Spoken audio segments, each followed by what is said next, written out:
Blessings to all of you out there. This is about the Native Americans.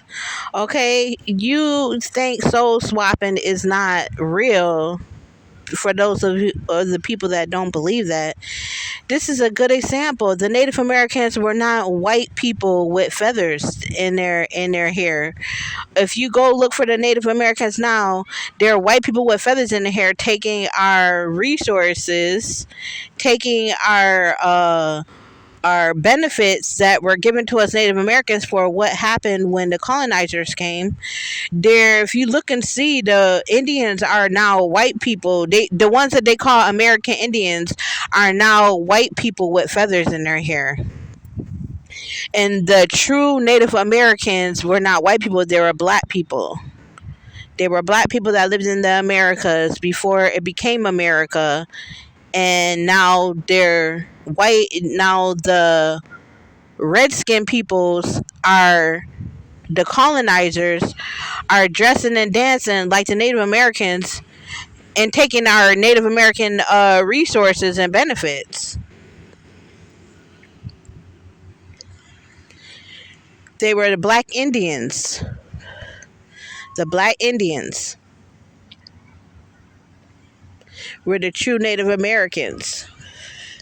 If you go look it up, go look up some pictures, go type in Native Americans, you'll see white people dancing around with feathers in their hair at powwows. So people got to be aware of this soul swapping. They swap our history, they swapped our identities, and then they take our benefits and reap our blessings. How to escape it? Oh my gosh, it's not something that we can gain back our old ways.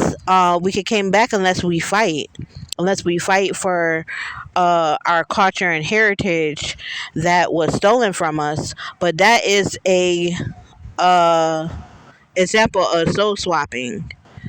When they take when someone takes what is belongs to someone that originally belonged to someone, they take it and then they roll with it like it's theirs, like it was their identity.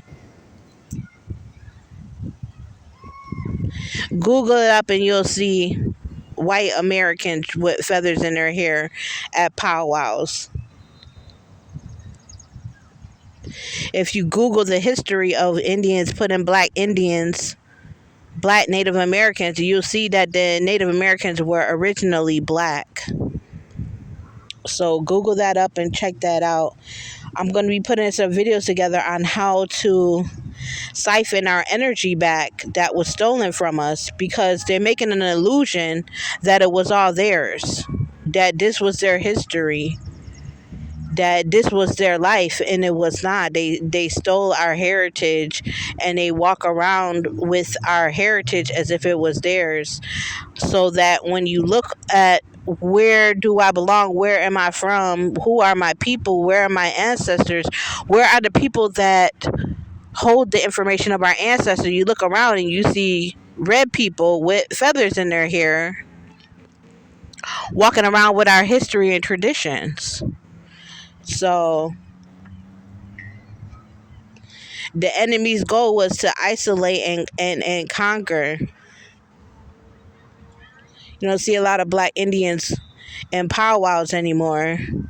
They're usually in house parties, dancing and trying to figure out their identity. And why? And people wonder why the Native Americans used to dance and it would rain for them. Our grounds had gold, silver, crystal, diamonds in the ground, and they would dance over that with the frequency of their singing and dancing, and it would rain. And the gods would let it rain because the frequency was so high. They plucked all the gold and diamonds out of the earth, and now it's hard to ground yourself. You go out, try to ground yourself, you get worms in your feet or something. You know what I mean? You get some kind of tapeworm. You go out and ground yourself in this earth that they pissed on.